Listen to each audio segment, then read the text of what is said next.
Hello, in this MS Word tutorial, I will show you how to insert computer mouse symbol in MS Word just like this.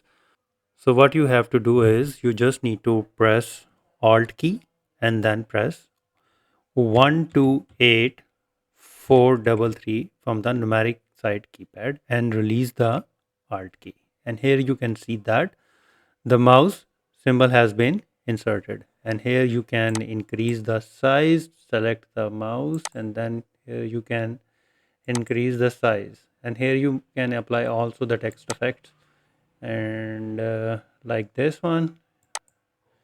So yes, this is much better.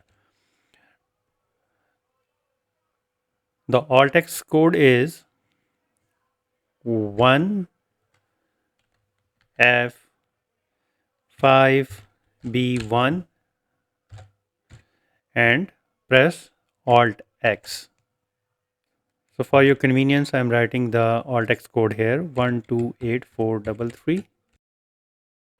Further now, I can show you what is the alt text code of mouse normally we see in our house.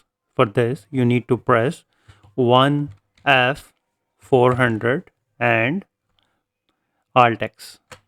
Here you can see that the mouse. Here you can increase the size of this mouse. Here you can change the text effects as well.